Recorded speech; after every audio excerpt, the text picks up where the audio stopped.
Shalom. Call halal Yahweh Bashim Shai Bashim Rakakwadash. Double honors unto the apostles and the elders. Salutations to all my fellow laborers doing this work in truth and sincerity and charity, risking their lives and their freedom to do so, now more so than ever. To the hopefully elect, the aquaft and the confusion of face that are joined unto our ranks.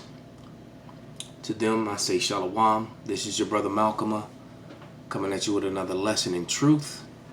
As you can see, the name of the video is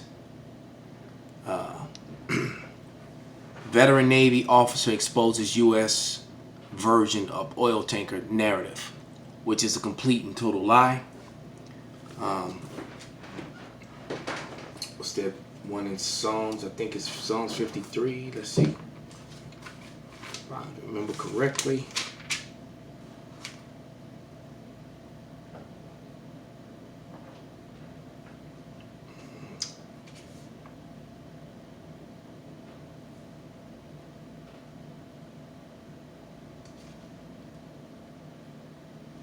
Nope, that's not it.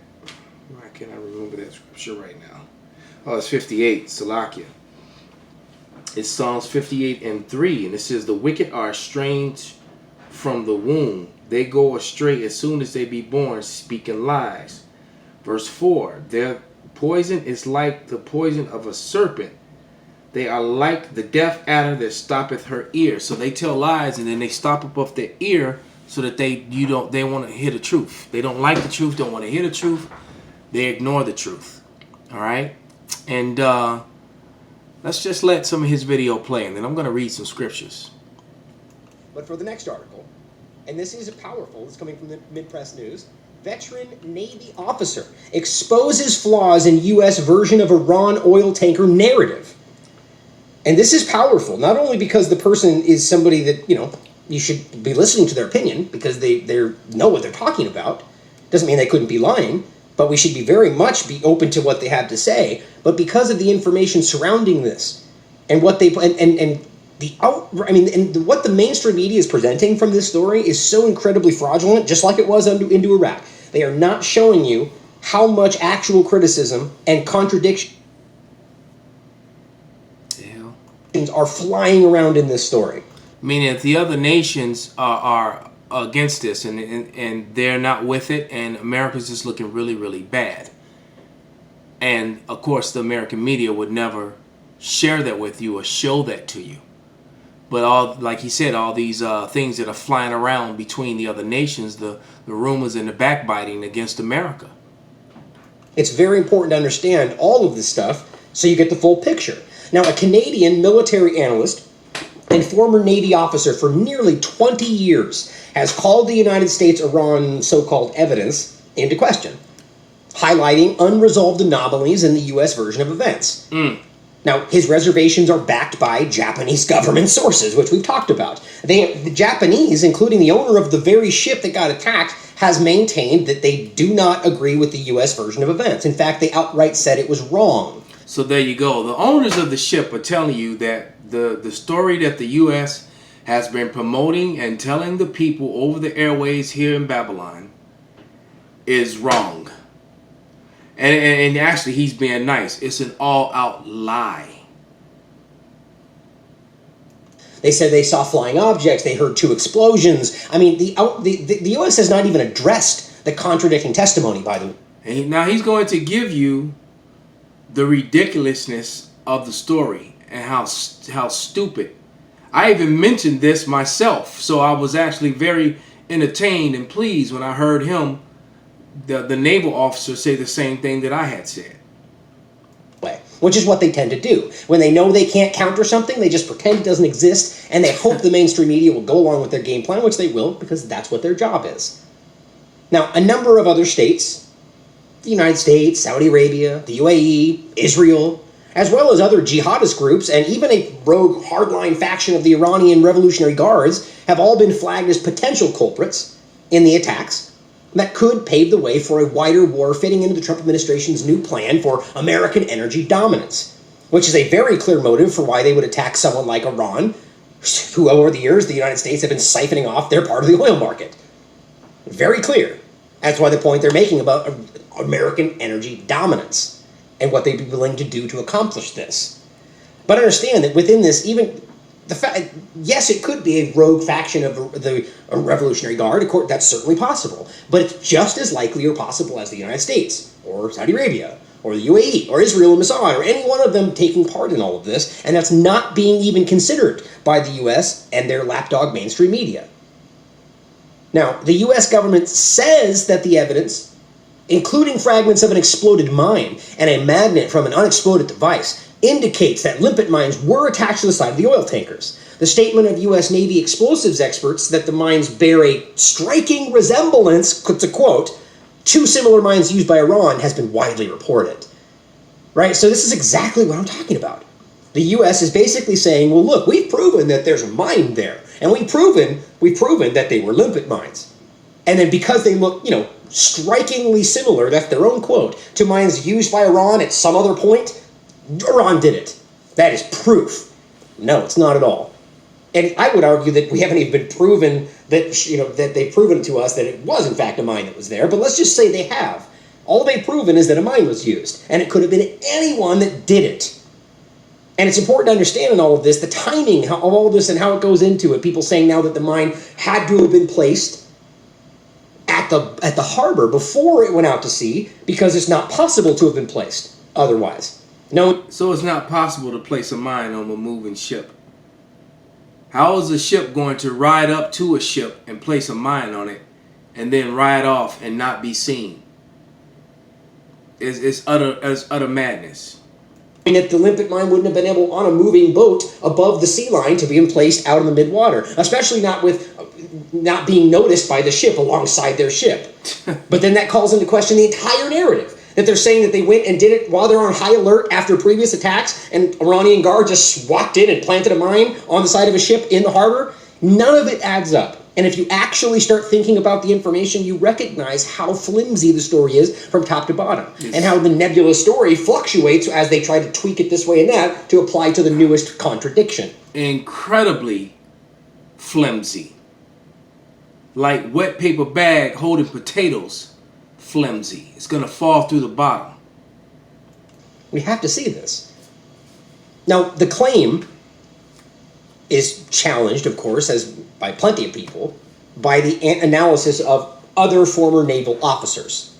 Now, according to Dr. Gwen Dyer, who has served as a reserve naval officer, in the Royal Canadian Naval Reserve, the U.S. Naval Reserve, and British Royal Navy Reserve for a total of 17 years, alleged that U.S. intelligence about the incident does not add up. Sure nice to have such an expert to come on and say, yeah, we can also agree that we don't agree with the narrative of the United States. Now, Dr. Dyer, despite believing that on basically Iran is probably behind the attacks, even though he believes it's probably still Iran, he concedes that, quote, the evidence is far from conclusive, which is far from conclusive. And so let me get a scripture real quick, man, because what eventually is going to happen, and that the nations are being gathered in the valley of Jehoshaphat. Right? The nations are being gathered so that they can be destroyed. This is Exodus 34 and 24, and it reads, "For I will cast out the nations before thee and enlarge thy borders, neither shall any man desire thy land when thou shalt go up to appear before Yahweh thy power thrice in a year," man. So that was in Exodus. That is going to come to pass, man. The Lord is going to wipe out the other nations, man. That's why they're being gathered. And they're all going to come against America. And because was it Kissinger, or I'm trying to remember who said it. But it was on Kim Iverson's show, and Elder Kazak profiled it in the video when the guy said that Israel is actually going to be the one to attack Iran, and then America's going to back them up, and that's going to kick the whole thing off. And that's exactly what's going to happen, because the prophecy says the least of the flock shall draw them out. And Esau and Amalek, all right, who are the people in Israel, the Amalekites, okay, they're the head of the house of Esau, and the rest of Esau is going to follow them into battle. And then the Edomites on the other side, because their house are divided, are going to actually come against them. And all the nations are going to come against America and Israel. And that's prophesied to happen, and it is going to happen. All right? And as those nations all get gathered, the Lord is going to annihilate them all. Let's go to Psalms 72 and 11.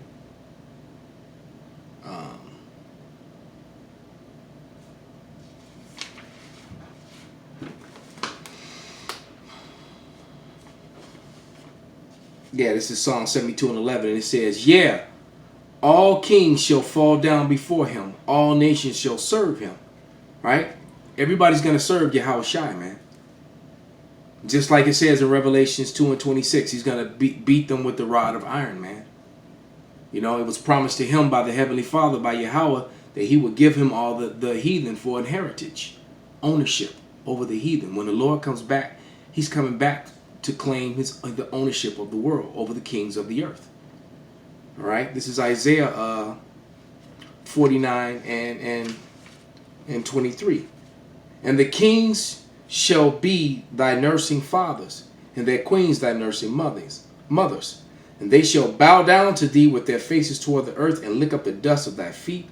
And thou shalt know that I am Yahweh, for they shall not be ashamed that wait for me. So the heathens are going to bow down to Yahweh Shai and Israel, for that matter. The Israelites. All right? Because the Lord is coming to claim ownership, all right, over the heathen, man. Point blank period. This is Deuteronomy 8 and 20. All right? Now, remember, the scriptures are twofold. Now, this is what happened to us as punishment. But Psalms 2 and 8 is going to be our reward as co-heirs with the Lord. Okay, but this is Deuteronomy 8 and 20, and it says, As the nations which Yahweh destroyeth before your face, shall ye perish, because ye would not be obedient unto the voice of Yahweh thy power. So the Lord gave us over into the hands of the nations that he had destroyed before us. But now our redeemed is come. You know, our Redeemer is coming. And the time of the redeemed is near, man. Who are the redeemed? The elect. Not all of Israel. Not the nation of Israel. The elect of Israel. 2/3 of Israel is set to die the death of the heathens, man. And that's just what it is. As Zechariah 14 and 8, or 13 and 8, if I'm not mistaken. All right? You can't make a 2/3 not a 2/3. All right? Point blank period. This is Isaiah 60 and verse 12. And and it reads, For the nation and kingdom that will not serve thee shall perish. Those nations shall be utterly wasted. All right? Go ahead and read 13 and 14. The glory of Lebanon shall come unto thee, the fir tree, the pine tree, the box together to beautify the place of my sanctuary. And I will make the place of my feet glorious, because there's a nice wood in Lebanon, the Lebanon tree, the pine tree. All right? And and our sanctuary is going to be made nice, man. The kingdom of heaven is going to be built up of free labor, starting with Esau, Edom. All right? Verse 14, the sons of them that afflicted thee shall come bending unto thee.